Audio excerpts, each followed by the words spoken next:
estamos aqui no nosso bate-papo de sexta-feira. E já te antecipo que ouvimos a Luana Segato na sexta-feira passada e estremeceu o Instagram, estremeceu o LinkedIn, o povo todo falando que live foi aquela, quem era aquela menina que tu trouxe? Aquela menina que eu trouxe é Luana Segato, fantástica, incrível. Muito obrigado, Atena, por me apresentar uma menina maravilhosa como ela. Mais uma que eu tenho no coração. Haja coração para ter tantas pessoas assim, pelo amor de Deus. A Luana, você sabe que a minha história com a Luana foi minha amiga de colégio, a gente estudou juntas. E aí a gente acabou perdendo contato, mas a gente sempre continuou amiga. Eu convidei ela para o meu casamento, ela não pôde ir porque ela estava trabalhando demais. E a gente ficou 20 anos sem se ver, Lu. E a gente se reencontrou pelo LinkedIn, a gente se via pelas redes sociais e no LinkedIn a gente se reencontrou. A Luana é uma amiga muito querida, ela tem uma história de vida muito bonita, ela tem muito conhecimento. A Luana é uma pessoa que pode ajudar muitas pessoas com essa questão do estresse. Que hoje em dia, né, estresse, tá? Todo mundo, né? Todo mundo tá sofrendo de estresse, só que muitas pessoas colocam isso na vida, no dia a dia e acham que é normal, né? Bom, mas deixa pra Luana falar sobre isso. Ó, por falar em Luana Segato, a moça acabou de entrar. Nós rasgando elogios pra ela e ela chega atrasada na live. É inacreditável um troço desse. Gente, vou ter que dar um cartão desculpa pra ela vermelho.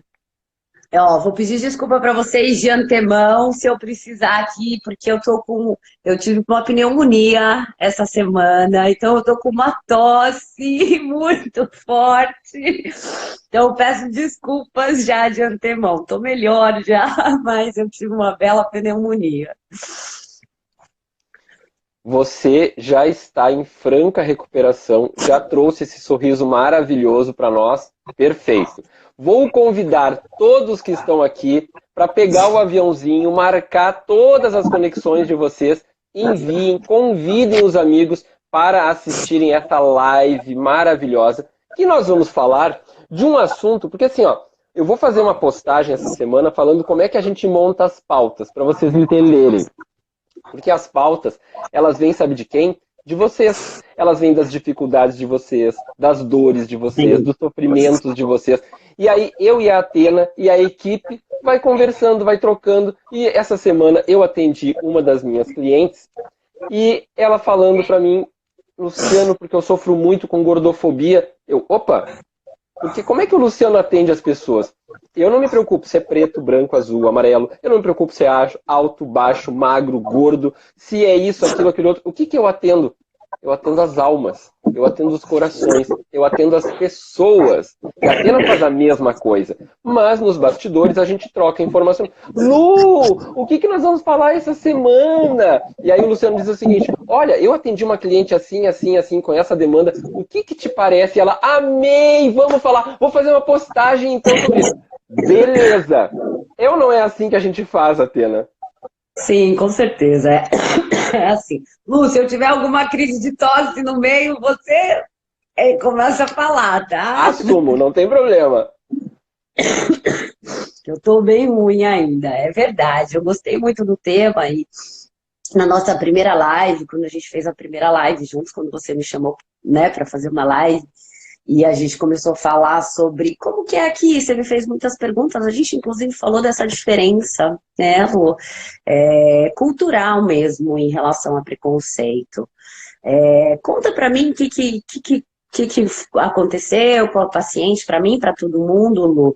Começa a falar, fala você sobre a gordofobia. Ok, eu vou, antes de mais nada, responder ali pra Mariane Amorim, que já destacou uma pergunta, né? Ela Sejam todos muito bem-vindos. Ela queria entender como é que isso ocorre dentro dos processos seletivos. E aí, para quem trabalha com recrutamento e seleção e para quem trabalha com psicologia, existe uma expressão que se chama efeito halo. O que é o efeito halo? É quando o entrevistador ele usa as suas concepções próprias como uma prerrogativa para fazer o quê? Uma análise segundo o seu olhar. Então ele coloca os seus recalques, a sua visão de mundo, a sua interpretação de amores e desamores sobre aquela pessoa que está ali. E isso ele usa para fazer uma análise generalizada. Então, assim, ó, por exemplo, ele não gosta de negros. Então, ele joga aquilo no processo seletivo, todos os negros não servirão. Ele não gosta, por exemplo, de sino-dependentes. Então, pessoas assim que são descendentes lá do Oriente, ele não gosta. Qualquer oriental ou que tenha um olhinho um pouco puxado, ele já vai desclassificar. Isto é o efeito halo. Isso é correto? É óbvio que não. Isso é extremamente prejudicial e muito ruim. Principalmente para o profissional que tem esta visão com o defeito, com o desvio do efeito halo. Todos nós, de alguma forma, sofremos de efeito halo. O que nós temos que trabalhar é quanto este efeito halo irá influenciar os nossos julgamentos no processo seletivo. O processo seletivo ele tem que ser criterioso, ele tem que ser analítico e ele tem que ser voltado para o desempenho e resultado que nós queremos na vaga. Isto é o essencial. Por isso que nós temos que ter autoconhecimento. Nós temos que depender muito daquilo que nós sabemos de nós para poder fazer um processo seletivo com a máxima lisura. Respondendo à tua pergunta, Atena, como isso começou, eu convidei a menina, nós fizemos um encontro, uma sessão de 1 hora, e aí nós fomos trabalhando as crenças limitantes dela, e em determinado momento ela disse para mim, Luciano, eu tenho muita dificuldade porque eu sou gordinha. E aí eu disse assim para ela, de verdade, eu nem reparei. E eu disse assim, mas o que tu enfrenta dificuldade? Olha só, Luciano, eu sou gordinha, eu sou sempre alegre, esperta, mas as pessoas não gostam, porque, olha só o que ela me disse, Atena, não temos uniforme para ti, vamos ter que fazer, vai sair mais caro. Não temos adaptação no banheiro para ti. Eu, Luciano, nunca imaginei que banheiro pudesse ser um problema. E ela me trouxe, Luciano, o banheiro é um problema, ele não é adaptado. E isso fez com que eu lembrasse de uma outra live que eu fiz no canal do YouTube com o Felipe. O Felipe veio falar sobre diversidade. E ele trouxe uma frase que me marcou muito. A pessoa que sofre com a discriminação é a pessoa que melhor entende a discriminação. Quando nós temos alguém que vem falar sobre discriminação, que nunca sofreu discriminação, ela fala com um viés, ela fala com um entendimento. Por exemplo, eu trouxe uma menina, a Ciraiane, para falar sobre PCD nas lives. E ela disse a mesma coisa. Luciano, quando um PCD fala de problemas de PCD, ele fala com autoridade, porque ele é PCD. Quando alguém que sofre discriminação, quando alguém que sofre abuso vem falar, ele fala com autoridade porque ele vivenciou aquela dor, aquele momento. E eu fiquei pensando assim, mas por que eu também... E aí, porque é normal esse olhar. E eu olhei assim, mas só um pouquinho, será que eu sou discriminatório? Será que eu tenho problema? Será que... Porque eu nunca sofri gordofobia, eu nunca sofri por ser branco, eu nunca... Mas aí eu me lembrei de uma coisa. Na escola, eu sofria porque eu era nerd. Hoje ser nerd, como diz a minha amiga, é cool, não é verdade? Mas lá na escola eu me lembro, por ser nerd e por ter isso que hoje a Atena diz assim, Luciano tem uma capacidade incrível, analítica, tu consegue pegar a frase. Pois é, mas lá na escola, e aí isso me dá autoridade para entender outras dores paralelas. Então quando alguém chega com uma dor, alguém chega com um sofrimento, eu consigo entender porque, de certa forma, eu também já vivenciei. Foi assim que nasceu esse tema de hoje, Atena. Muito bom. É muito triste. Eu fiz no post no LinkedIn que eu coloquei, né, lá alguns exemplos e poderia escrever 1000 páginas sobre isso. E as pessoas que conseguem contratar um psicólogo depois que elas passam por determinadas situações, que não são muitas e nós sabemos, e eu disse, se vocês soubessem o que esse tipo de atitude causa no outro, as feridas que isso causa no outro, vocês não fariam. Porque eu escuto quanto psicóloga, eu sei o que é. Você falou de uniforme, eu já escutei muitas coisas em relação à gordofobia. E é muito interessante, falando de gordofobia, que aqui em Israel, é claro, tá? Não vou colocar aqui Israel como se fosse um país perfeito. É claro que aqui existe preconceito, existem guetos, aqui existe um conflito político-religioso aqui. Mas se a gente tirar essas questões, se a gente pegar o israelense em si, você não tem esse preconceito aqui. Então, assim, eu conheço uma pessoa muito próxima de mim, que ela é um pouco mais gordinha, enfim. É que assim, até deixa eu falar uma coisa. Gordo, na verdade, para mim, não deveria ser, porque quando você fala, você é magro, não é algo agressivo, você não se sente mal falando, você é magro, né? Mas quando você fala gordo, porque são os opostos, gordo e magro. Só que quando você fala gordo, dá uma sensação muito ruim. Hoje eu pensei 1000 vezes se eu colocava ou não colocava isso no post. Porque gordo não deveria ser um xingamento, mas carrega algo muito ruim. E aí tem um outro tipo de gordofobia que é o quê? Ai, você é cheinha, você é gordinha. Às vezes a gente Fofa! fala isso, gordinha, fofinha, até para não ser agressivo, porque gordo tornou-se algo agressivo. Então, gente, eu vou falar que gordo tá sem a conotação agressiva. Então, eu conheço uma pessoa muito próxima de mim aqui, eu vejo em todos os lugares pessoas que são gordas aqui e que elas têm carreiras que no Brasil elas nunca teriam. Altas executivas, no jornal principal daqui, você vai ter pessoas com síndrome de Down, você tem etíopes, você tem pessoa magra, você tem pessoa gorda, você tem pessoa de 70 anos, você tem a jornalista principal, que é top, top, top, ela é linda, ok, mas ela tem 5 filhos. Então, assim, você não vê aqui o que vale, é o que você sabe. Agora, me fala uma coisa, eu escuto muito. A Simone Lopes fez um post, estou até falando porque a Simone fez um post no LinkedIn, contando que ela foi para uma vaga de secretária executiva, ela tinha o perfil perfeito, porque ela é uma excelente profissional, ela tem um currículo invejável, e a mulher sugeriu para ela que ela fizesse uma cirurgia para tirar papo, uma coisa assim, né? Agora, eu me pergunto, o que isso influencia no trabalho dela? E Então, qual, assim, eu pergunto assim, qual o momento que foi dado liberdade para o recrutador fazer essa exato, inferência na vida do candidato? É mais ou menos como exato. dizer assim, ó, não gosto da cor dos teus olhos. Já pensou em botar lente? Exato. E assim, um recrutador que faz isso, ele está faltando com respeito. Ele pode ser processado. E porque assim, ele não sabe. Primeiro que para mim isso é uma pessoa extremamente mal treinada, porque se ela tivesse o mínimo de formação, ela saberia que ela jamais pode fazer isso, ainda que ela pense. Não A é, pena Lu? começou cedo hoje a ganhar corações, ó. Mas, e aí vamos falar da gordofobia. Então, assim, você vai para uma entrevista e aí você passa por uma humilhação dessa, você passa por um abuso, por um assédio moral desse, e aí você já está desempregado. Esse recrutador, ele não tem ideia do que ele pode causar na pessoa. Se a pessoa, ela já está num momento frágil da vida dela.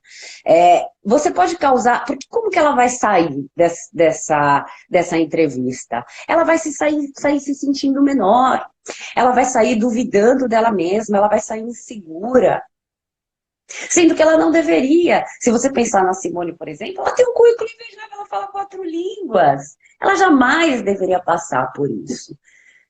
Então, essa questão do uniforme, eu já ouvi muito isso, nós não temos uniforme P, que na verdade são as desculpas.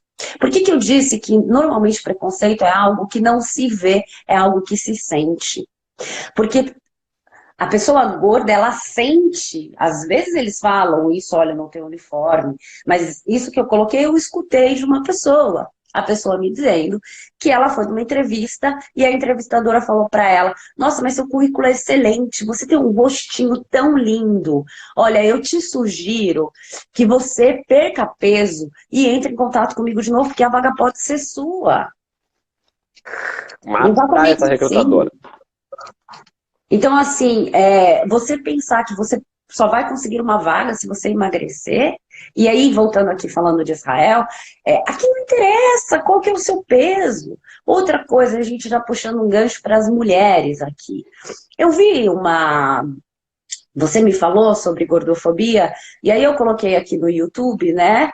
E aí eu vi um vídeo, não sei quem que é, mas teve uma repórter, eu acabei não conseguindo assistir o vídeo, mas teve uma repórter que ela engravidou e ela tinha um contrato com a Globo, ela Foi uma polêmica isso. Ela tinha um contrato com a Globo e eles demitiram ela ou não recontrataram ela porque ela engordou na gravidez.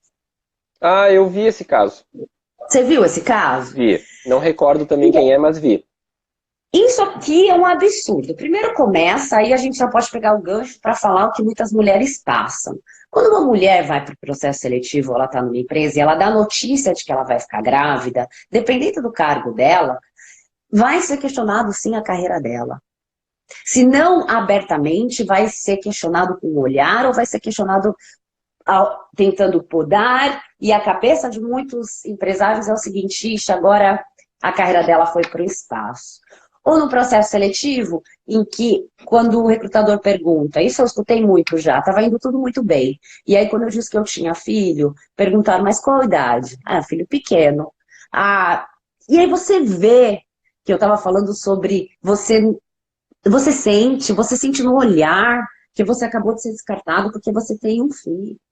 Aqui isso não acontece. A Barra Rafael, ela é a modelo mais famosa de Israel. Ela namorou o Leonardo DiCaprio. Ela é milionária. Ela está em todos os outdoors de Israel. Ela casou.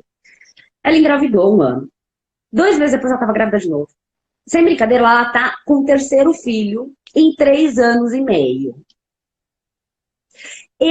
Aí agora eu vou contar uma coisa para vocês. Eu sempre fui magra, eu tenho ao contrário das pessoas, que as pessoas não sabem, mas é a mesma coisa. As pessoas, às vezes, elas engordam por ansiedade, por estresse, quando elas não estão muito bem, quando a vida está muito agitada. Eu sou o contrário, eu emagreço. Então, Luana Segato, Luana Segato dando a informação para nós ali, ó. Viu o que é os nossos bastidores trabalhando em conjunto?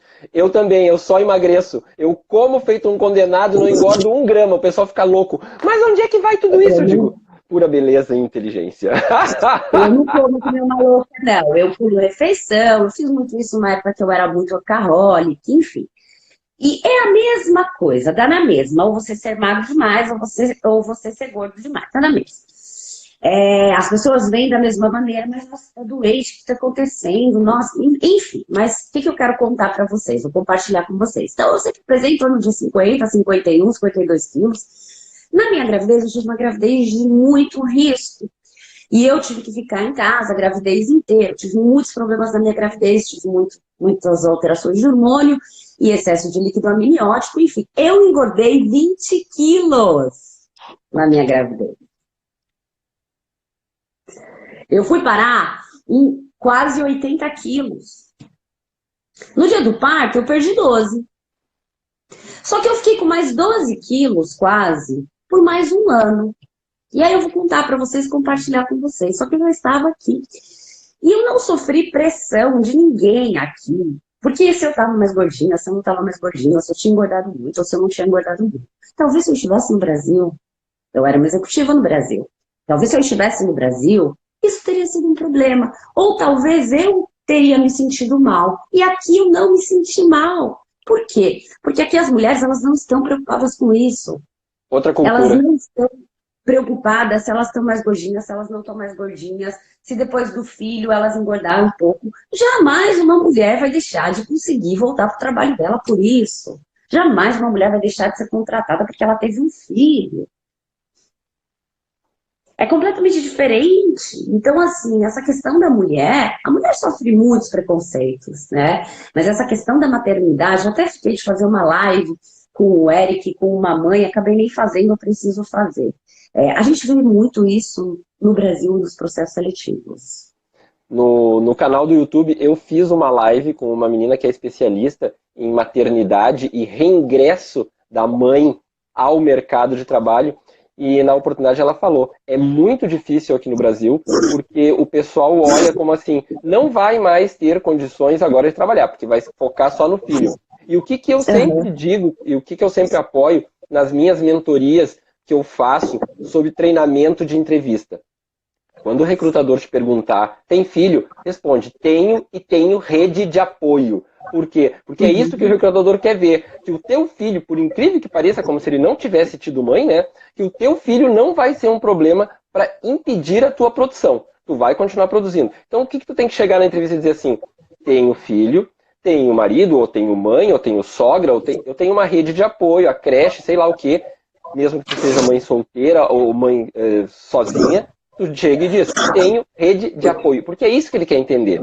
Mesmo não sendo uma pergunta crível no processo seletivo. Porque Com todos nós, em certeza. algum momento, somos pais ou somos mães, e nós é que damos continuidade a essa sociedade que nós vivemos. Se nós não formos pais e mães e não Exatamente. nos reproduzirmos, acaba a humanidade em algum momento. Exatamente. E isso é puro preconceito, porque assim, quem é mãe, você é pai. Eu, depois que eu me tornei mãe, eu sou muito melhor, eu desenvolvi mil e uma habilidades, você faz mil coisas ao mesmo tempo, que é mãe de gêmeos, então, né? E assim, o meu filho, para mim, ele só me trouxe coisas boas, meu filho é a luz da minha vida, ele não me atrapalha em nada, não me atrapalhou em nada, muito pelo contrário. Então, assim, quando eu falo, eu acho que eu vou ter outro filho, eu quero ter outro filho, as pessoas falam para mim, mas pra quê? Você vai atrapalhar a sua carreira. Vai estragar o teu corpinho. Eu não vou atrapalhar minha carreira. Mas porque eu vivo num país onde isso nem existe. Se você falar isso para alguém, as pessoas nem vão entender o que você está falando. Então, assim, e aí você tem uma série de outros preconceitos, você disse, né, que preconceito é uma coisa que é velada. A minha melhor amiga, ela é negra, e ela está em Portugal agora. E assim, a mãe dela protegeu muito ela, deu muito empoderamento para ela, então ela nunca sofreu com essa questão do negro. E assim, eu convivi com algumas pessoas negras, mas não foram muitas ao longo da minha vida. Então eu nunca estive muito próxima do preconceito. Eu escutava sempre soube que existia. Até que ela foi para Portugal, que ela foi morar em Portugal. E aí eu me deparei assim, ó, de cara com um preconceito, sabe, muito grande, dela estar no trem, as pessoas se afastarem, sabe, das pessoas pré-julgarem ela antes. E aí, ela é minha melhor amiga, ela me conta tudo, aí você começa a vivenciar. E aí Que você dor. entende o que o negro diz que só ele passa. Porque as pessoas negam. Muitas pessoas que leram meu post, provavelmente, elas fazem muitas das coisas que eu escrevi ali. Uhum. Então, aqui cabe uma reflexão. Porque preconceito vem das piadinhas que a gente ouve em casa quando a gente era pequeno. Né? Se você pegar as pessoas mais velhas, elas são extremamente preconceituosas com o negro. Só que nós somos adultos, nós estamos em outra geração, nós não precisamos e nós não podemos continuar repetindo isso. E se repete muito. Ainda hoje, que a gente fala sobre diversidade, que a gente fala sobre preconceito, né? Você acredita que eu recebi uma mensagem de uma pessoa falando aqui para mim, nossa, mas tira aquele exemplo do trans, tá ótimo o seu post, mas tira aquele exemplo do trans do banheiro. Mas tu quer ver uma coisa?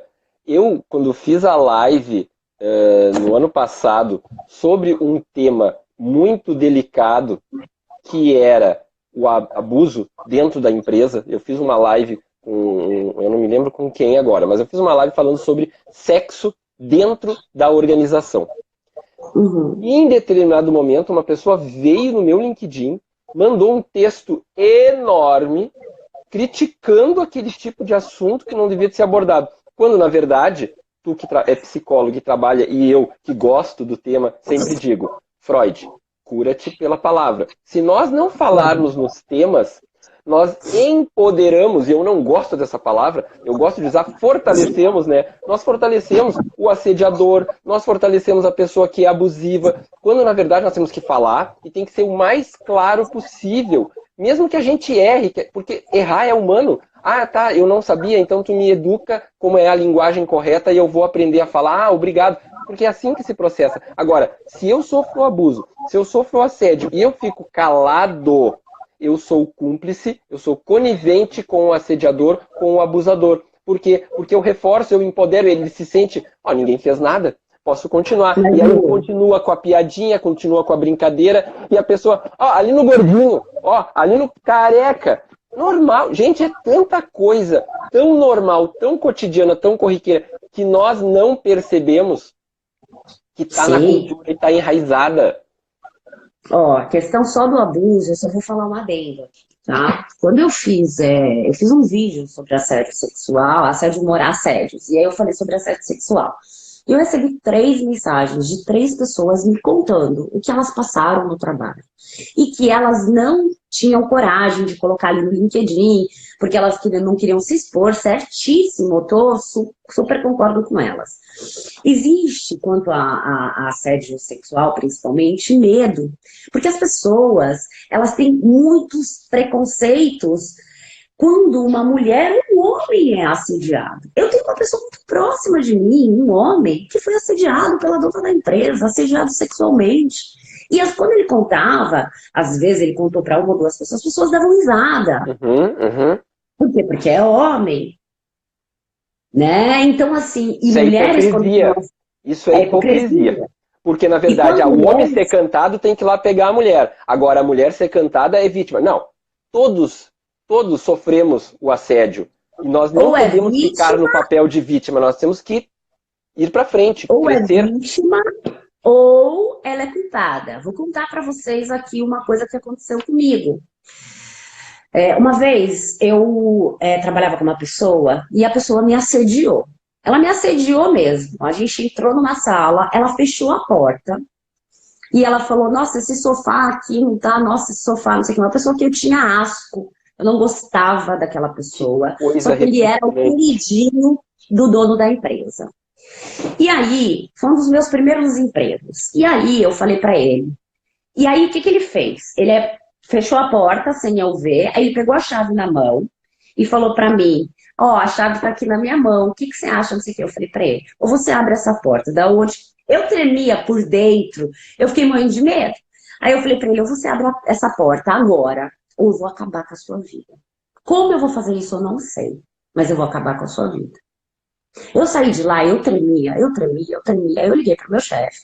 Contei para ele o que estava acontecendo, ele veio rapidamente. E aí fomos fazer uma reunião. Vou contar uma coisa para vocês absurda. Fomos fazer uma reunião. O dono da empresa, que esse era queridinho dele, eu estava com uma calça branca. O dono da empresa virou para mim e falou para mim, eu acho que você está exagerando as coisas. Você é uma mulher bonita, ele te achou bonita, ele ficou atraído por você. E outra, Atena, você tá com essa calça branca, né? Eu falei, como é que é? E ele tinha uma filha, uma adolescente, aí eu falei para ele, olha, eu gosto muito da sua filha, a sua filha é muito linda, e eu espero que a sua filha nunca passe pelo que eu passei. E eu estou pedindo demissão. E na hora eu pedi demissão e fui embora. Perfeito. E aí todo mundo falou pra mim, processa. Eu tinha 20 e poucos anos de idade. E aí minha mãe falou, vamos processar. E meu pai já tinha falecido, vamos processar. E aí, Lu, posso te ser sincera? O cara que fez isso, ele era muito poderoso. Ele tinha muito dinheiro. E diante do que o dono da empresa falou pra mim, eu pensei, eu não vou processar, porque eles vão me expor. A culpada vai ser tu. A minha mãe falou, não, mas a gente pega um bom advogado. Eu falei, eu não vou fazer isso. Eu fiquei com medo. E olha que na época eu até conseguiria contratar um advogado. Quem dirá, quem não. Por quê? Porque se reverte as coisas. Então, eu estou contando isso para vocês, para que vocês saibam que acontece sim. É preconceito quando uma mulher é assediada e ela vai dizer, ela vai contar, e dizem que a culpa é dela. Que foi ela quem ensinou, que foi ela quem isso, que foi ela quem aquilo. Então, assim, e aí, vocês vão pensar também, vamos falar agora de outros preconceitos, da questão da idade, por exemplo, o mais 50, né? Que é uma questão... Eu fiz o post daquele senhor que você me mandou a foto. Simone tem 55. 55. Sabe a foto que você me mandou? Foi o Luciano que me mandou, gente, a foto. Eu nem sabia, aconteceu aqui, eu não sabia. Do senhor da Microsoft que foi contratado. E que tu tem uma colega aí, né, que trabalha com ele, né? É a filha da prima do meu marido. Ela viu o post e falou, eu trabalho com ele, eu conheço ele. Que mundo aquele pequeno. Post teve 120 quase mil visualizações. E as pessoas... falando, e eu imagino quando as pessoas veem aquilo, as pessoas falam, nossa, isso é respeito, isso é dignidade. E aqui, né, como eu falo, Qualquer pessoa de mais idade, ela não tem esse medo de não conseguir trabalhar. As pessoas se aposentam aqui muito bem e elas continuam trabalhando. Eu achei muito engraçado, uma pessoa escreveu, sabe o que a pessoa escreveu no post? Ah, essa pessoa já tem que descansar, ela está tirando o trabalho dos outros. Já trabalhou demais na vida. Ok, você tem essa questão. Mas é questão de ser ativo na sociedade. É a questão de que uma pessoa de 60 anos, de 70 anos, de 80 anos, ela pode estar em plena capacidade. E por quê? Aí um cara escreveu assim, olha, por experiência própria, as pessoas de mais 50, elas são resistentes e demoravam para entregar as coisas no prazo. Aí eu respondi para ele, eu acho que não é mais que 50, acho que isso tem a ver com pessoas. Eu tive um monte de estagiários que não escutavam o que eu falava e tinha problemas na entrega também, porque eles achavam que eles sabiam tudo. Então não tem, o que tem a ver com idade? Não é? As pessoas são preconceituosas. De novo, o efeito halo, elas já têm algo formatado dentro da cabeça e aí elas imaginam que tudo é conforme está pré-formatado dentro da cabecinha deles. Então, assim, fulano, quer ver uma coisa aqui no Brasil? Todos acham que baiano é vagabundo. Que baiano, baiano, não sei, eu sei, mas eu continuei falando, não te preocupa. Baiano isso, né, fulano. Pelo amor de Deus, o que uma coisa tem a ver com a outra? São seres humanos. Nós não podemos ter esses estereótipos. Nós não podemos chegar e dizer assim, todos são assim. É mais ou menos como numa corporação. O meu pai era militar. Tá? Então, dizer que todos os militares prestam ou que todos os militares não prestam por causa de um, não pode. Uma pessoa faz uma atividade errada, faz alguma coisa inadequada, eu não posso generalizar. Eu tenho que olhar a individualidade. Então, quando eu, como recrutador, estou ali com alguém sentado à minha frente, não é as minhas dores, os meus amores, os meus pré-conceitos de vida que tem que influenciar a condução da vida da pessoa que está ali na minha frente. Com certeza. Você quer ver um caso, por exemplo, em relação aos gays, por exemplo? Eu estava lendo uma reportagem que os gays, eles têm muita dificuldade, os gays que são professores, eles têm muita dificuldade de trabalhar com criança. Aqui isso jamais vai acontecer, eles trabalham muito com crianças, porque eles são muito bons com crianças. Mas, principalmente no Brasil, nos países da América Latina, por quê? Porque existe um preconceito de que o gay vai abusar da criança. E o que tem a ver uma coisa com a outra? O perfil de um abusador não tem nada a ver com a opção sexual dele. Uhum. Então, assim, são muitos preconceitos. Então, o que eu te falei do trans, que a pessoa pediu para tirar. Por que existe muita prostituição de trans? Quando eu fazia faculdade, eu tive contato com muitos transexuais, porque quando eu fazia faculdade, eu voltava de metrô, morava ali do lado do Mackenzie. Ah, você não é de São Paulo. E aí, a hora que eu voltava para casa, o metrô tinha uma parte que era um pouco escura. E aí eles sempre estavam ali, às vezes eles me acompanhavam e eu conversava muito com eles, conversei muito com eles. E o que eles me contavam já naquela época, que o quê? Por que você tem muita prostituição também nos trans? Porque eles têm muita dificuldade de arrumar emprego. Isso que eu coloquei é fato, eu já li muitas pessoas falando isso, que as pessoas têm preconceito, que eles vão usar o mesmo banheiro, elas vão se sentir constrangidas, né? E as pessoas confundem opção sexual com... Não tem nada a ver. A live de hoje só tem carinha ruim para esses posicionamentos inadequados das pessoas. Hoje é o dia da live da Brabinha, ó. Mas olha, você sabe que triste isso. Eu vou te falar uma coisa que eu vejo, assim. As pessoas, elas se revoltam. Isso é uma coisa que me revolta muito. Dá até para ver que eu fico mais alterada. Porque eu escuto essas dores dessas pessoas. As marcas que ficam, que muitas vezes são irreversíveis nessas pessoas. Sim, sim. E ao mesmo tempo eu vejo muito que muitas pessoas também ficam indignadas, muitas pessoas fazem muitos movimentos antirracismo, mas é muito mais da boca para fora. Sim. Porque elas praticam muitas coisas na vida delas. E se não é com uma coisa, é com outra. Então a gente precisa mudar a nossa maneira de pensar. Nós somos todos humanos, né? O Mandela fala, ninguém nasce odiando. Nós aprendemos isso, a odiar. E nós Sim. aprendemos muitos preconceitos com os nossos pais. Mas nós podemos mudar isso, nós podemos enxergar as pessoas de outra maneira. Que coisa incrível, né? A gente sempre traz uns temas que são altamente dolorosos e as pessoas adoram. Acabei de receber aqui um WhatsApp, estou assistindo a live, mas eu não quero falar das pessoas. Não tem problema, né? As dores, as pessoas ficam sensibilizadas. Eu, assim, ó, um dos meus melhores amigos é negro. A gente estudou junto, várias atividades juntas, né? Eu tenho vários amigos homossexuais. Eu tenho muito mais mulheres homossexuais amigas do que homens, mas são homossexuais também, têm opção sexual diferente. E pra mim, eu sempre digo assim, ó, é indiferente porque eu olho de novo o ser humano, eu olho o coração, eu olho a alma, eu olho o amor fluindo ali. E vou dizer pra vocês o seguinte, ó, dia 11 de fevereiro, às 21 horas, a live do Sala de RH será especial, porque esta semana aconteceram alguns eventos com algumas das minhas conexões, e como eu falei para vocês no início da montagem de pauta, né, a Luana Segato aqui agora vai dar um pulo ali, né, como eu falei para vocês como eu monto as pautas, eu olhei e disse assim, este é um tema que eu tenho que abordar urgentemente.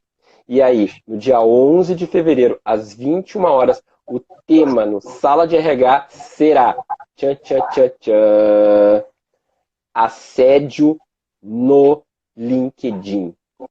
Nós vamos falar de assédio no LinkedIn. Então eu vou trazer duas das minhas conexões que foram assediadas e elas irão falar como foi esse assédio, vão expor como foi a dor, como é que é o momento, como é que é ser mulher e sofrer esse assédio dentro do LinkedIn. E trarei uma psicóloga para ajudar a entender, a filtrar e trabalhar isso. Então, assim, vamos falar de assédio no LinkedIn. A minha ideia era dizer assim, assédio nas redes sociais. Mas aí o que os meus pares me disseram? Luciano, isso já está tão comum no Facebook, está tão comum no Instagram, mas o LinkedIn era um ambiente corporativo. Bingo! E o que nós temos falado ultimamente? Nós falamos de assédio nas organizações, depois nós falamos de assédio na entrevista de seleção e agora nós vamos abordar assédio no LinkedIn. Eu penso, eu acredito que é um tema muito delicado e é um tema que está muito presente agora. E o que eu digo, qual é a expressão que eu uso? Todos, homens, mulheres, temos que aprender a pôr as cerquinhas na primeira levantada da pessoa para qualquer que seja o tipo de assédio, sexual, moral, ou que se passe de qualquer forma. No primeiro momento tem que chegar e dizer não. E aí, Exato. a partir daquele momento, se a pessoa for intransigente e resolver transgredir o teu não, aí tu tem que tomar uma atitude diferenciada. Exato, exato. Você sabe que você falou do não, né? Quando a gente se conscientiza, quando a gente sabe que isso está errado, a gente se... Vai, você não gosta de falar dessa palavra, mas então a gente se empodera, a gente se fortalece. Nós somos capazes de nos colocarmos e até ensinarmos uma pessoa. Por exemplo, num processo seletivo, quando alguém faz alguma coisa que é discriminatória, você ir lá e pontuar. Eu tive uma coach, até perguntei para ela, mandei uma mensagem para ela, perguntei para ela se eu podia dar o exemplo dela, ela disse que sim. Uma coach negra, e ela foi no processo seletivo, e aí ela passou em 3 fases do processo seletivo, quando ela chegou para falar com o diretor, ela falou que ela viu na cara dele, na cara dele. E aí ele pegou e falou, nossa, mas eu acho que tem alguma confusão, não te avisaram que essa vaga, como que fala? Pegou uma pessoa daqui de dentro? Me fugiu a palavra. Me absurdo. As palavras às vezes. Absurdo. A gente absorveu uma pessoa. Mas olha, nossa, que falha do meu RH. Só que uma das garotas que tinha entrevistado ela tinha adorado ela. Quando ela saiu da sala, aí ele acompanhou ela. Quando ela saiu da sala, ela falou, deu certo, né? Ela é perfeita. Aí ele falou, não, a vaga, por que você não avisou? Ela ficou uma situação super sem graça. E aí ela disse que, ele falou, olha, você me desculpa, eu não queria fazer você perder tempo, tá todo mundo aqui meio desavisado. E aí, enquanto ele foi acompanhando ela pela empresa, ela disse que ela foi olhando em volta dela e ela viu que não tinha nenhum negro na empresa. Que absurdo. Sim, mas isso acontece muito, Lu, isso acontece muito. Se você vê, se eu pensar em todos os lugares, e tem gente que fala que é mimimi, que não acontece, que preconceito não tem. Se eu pensar em todos os lugares pelos quais eu trabalhei, eu trabalhei com pouquíssimos negros. E por quê? Pensa você, Lu, você trabalhou com muitos? Sim, sim. Que bom. Sempre pelo menos um ou dois nos ambientes de trabalho que eu trabalhei. E mesmo, assim, eu estou na região sul do Brasil, que é uma região Uhum. de tradicionalmente italianos e alemães, mas sempre, como eu venho da área do varejo, o varejo absorve muito uma miscelânea de pessoas, uma distinção muito grande de pessoas. Então eu sempre Sim. trabalhei, sempre teve assim, sempre teve um no grupo que fosse homossexual, se fosse homem ou mulher, né? Sempre teve alguém que fosse negro, sempre teve alguém de uma classe menos favorecida, sempre teve uma certa diversidade. Até porque eu, quando monto equipes, eu gosto de equipes com diversidade, sabe por quê? A diversidade soma muito. Com certeza, com certeza. E aí, deixa eu só terminar de contar o que aconteceu. E aí ela disse que a hora que ela estava saindo, a hora que ela estava na porta, ele falou para ela, olha, eu desejo muita sorte para você. Ela disse que ela virou, e a gente já estava trabalhando essa questão, ela disse que ela virou, olhou para ele. Ela falou, você acha que eu sou idiota? Eu sei o que aconteceu aqui. Eu deveria te processar, mas eu não vou perder meu tempo com isso. E ela disse que ela entrou no elevador e ela começou a tremer e ela começou a chorar ao mesmo tempo, né? E ela disse que foi como se ela tivesse se sentido livre de tantas vezes que ela passou por isso na vida. E ela ia embora para casa cabisbaixa. Ela sempre trabalhou em ótimas empresas, mas ela passou muito por essas situações. Outra coisa que acontecia muito com ela, ó, só tô falando que ela me deixou. Ela falou, não, pode contar que acho que pode ajudar as pessoas. Que ela chegava no lugar, ela tinha um bom cargo, ela chegava no lugar e as pessoas falavam para ela assim, nossa, você tá de parabéns, hein? Você tem esse cargo, você sendo negra. Que ela era uma executiva. Como assim? Também é discriminação. Também é preconceito. Pode ser enrustido, pode ser disfarçado, mas é. E aí essa menina ligou, uma das recrutadoras ligou para ela depois e falou, olha, desculpa, eu fiz uma confusão, bibibi, bababá. Ela falou, você não precisa mentir para mim. Você pode me falar a verdade. E ela disse que ela se sentiu livre. Então, por que eu estou contando isso? Eu pedi autorização para ela para contar isso. Porque a gente tem que falar. Quando Sim. você vê, quando você sentir que alguém está te medindo, que alguém está sendo preconceituoso, fale. Fale para a pessoa, devolva. Você já não vai entrar mesmo no processo seletivo. Porque muitas vezes quando eu falo, né, de empoderar, de fortalecer um profissional, quando ele passa por uma situação vexatória, quando alguém faz pergunta que não tem que fazer, quando o recrutador é um mau profissional, que ele tem que se impor, ele tem que dizer, não preciso responder isso. Só que o que muitas pessoas me dizem, Atena, é fácil falar, mas a gente precisa trabalhar.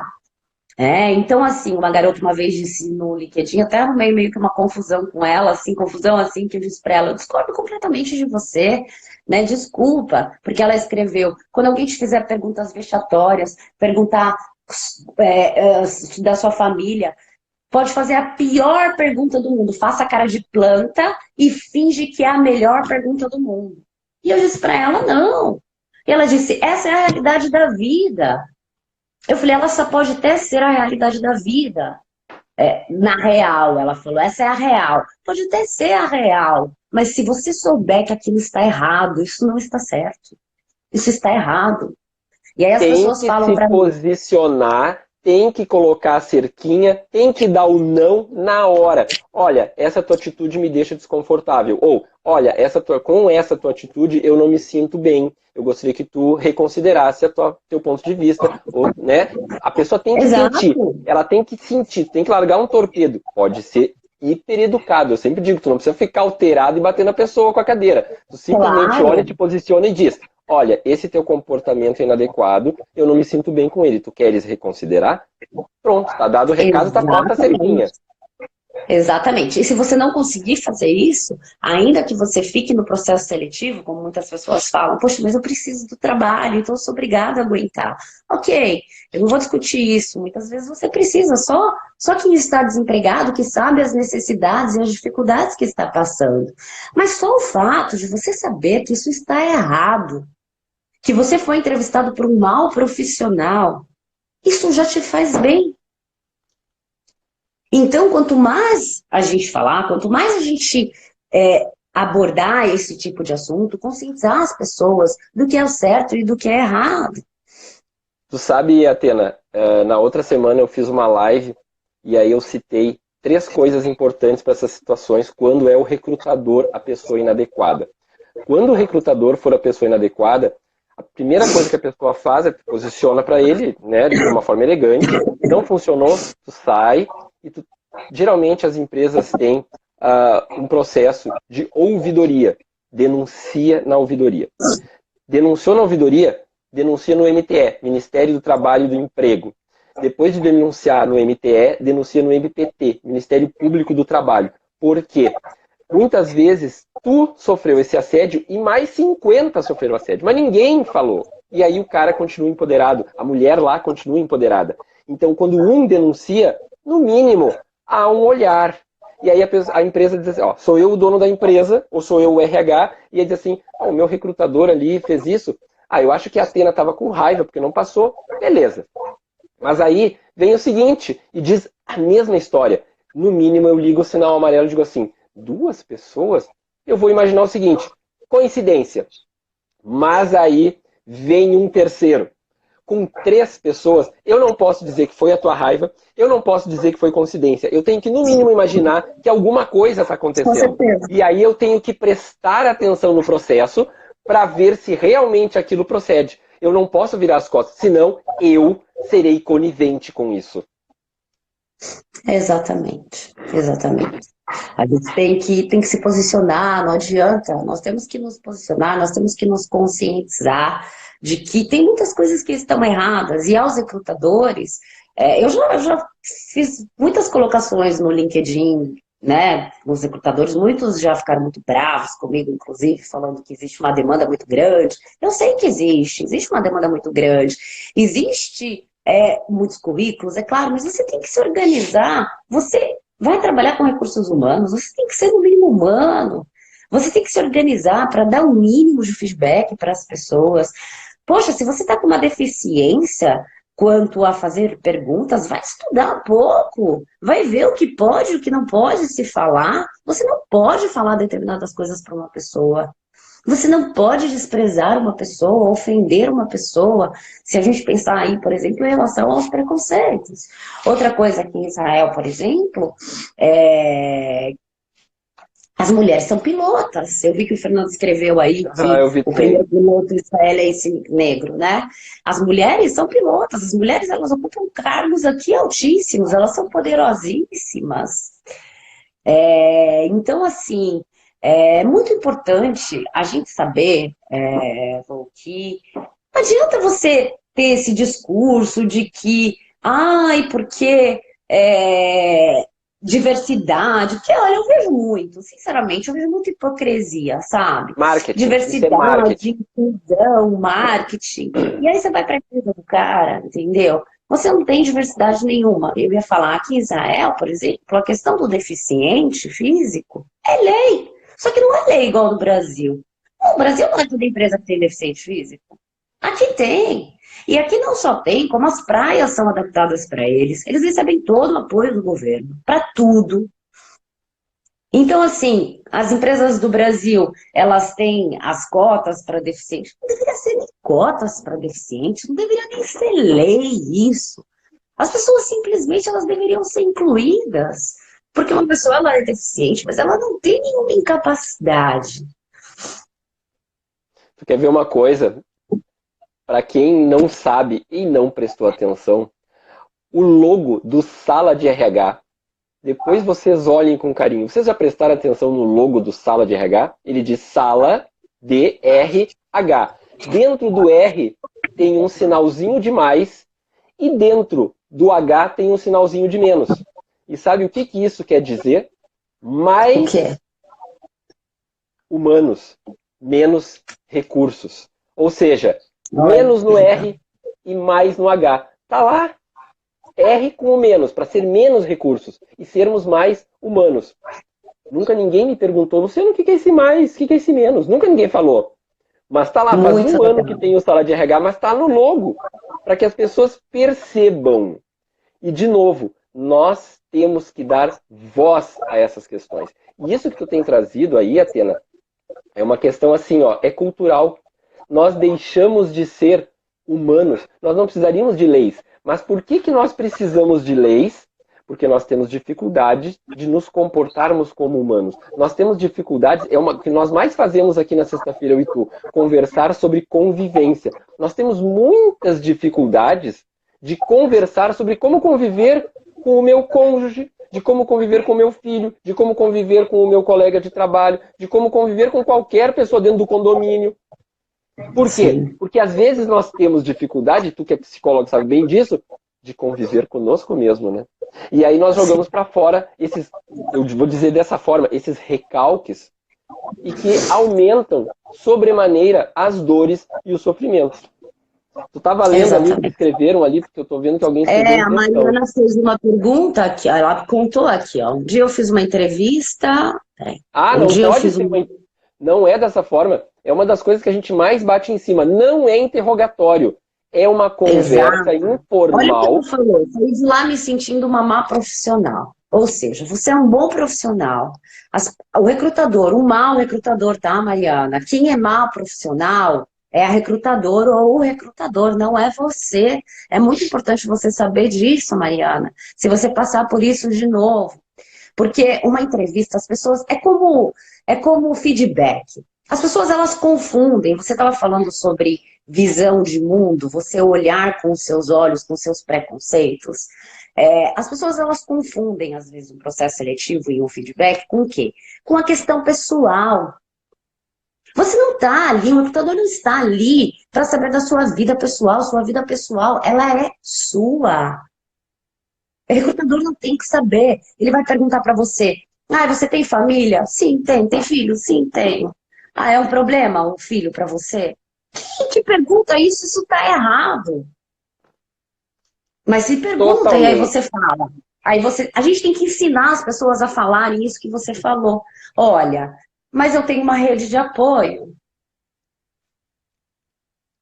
Então, assim, e aí o recrutador, mau recrutador, ele vai distorcendo o que você vai falando, ele vai te colocando em situações, você fica nervoso. Às vezes a pessoa ela fica nervosa e ela acaba se enrolando, ela não consegue falar as coisas direito, e ela tinha um perfil perfeito para a vaga. Que é uma coisa muito errada que se faz no Brasil. Muitos profissionais, eles se tomam, os recrutadores, eles se tomam de um poder, de eu tenho, que foi o que a menina lá falou, da Real. Ela falou, quem tem o bastão na mão é o recrutador. Que bastão? Ele não tem poder de nada. Ele só recruta. Quem define a vaga é o gestor. E às vezes o preconceituoso é o gestor. A empresa precisa de você. Então, assim, para vocês que estão assistindo a live e que estão participando de processos seletivos, vocês têm que ir para esse processo seletivo, ainda que vocês estejam muito precisando de um trabalho, sabendo que vocês não estão ali como coitados. O recrutador não está fazendo um favor para vocês. Ele precisa de vocês. Vocês têm o mérito de vocês. Tá, Mariana? Então, eu entendo... Desculpa. Eu entendo perfeitamente a sua sensação. Ninguém Que gosta é? quando eu subo essa plaquinha, né? Essa plaquinha é porque está chegando ao fim a nossa live maravilhosa. E vocês viram? Parece que a gente acabou de sentar aqui para conversar com vocês. Ai, Olha, Mariana, ontem... desculpa. Mas, Lu, deixa eu só falar para ela, Mariana, se você passar por isso de novo, ou qualquer um de vocês, não se sintam maus profissionais. Saibam que quem são maus profissionais são os recrutadores. Quando a gente tem essa consciência, ainda que a gente precise muito trabalhar, isso ajuda a gente a não se colocar num lugar que não é nosso. Não deixe ninguém colocar você num lugar em que não é seu.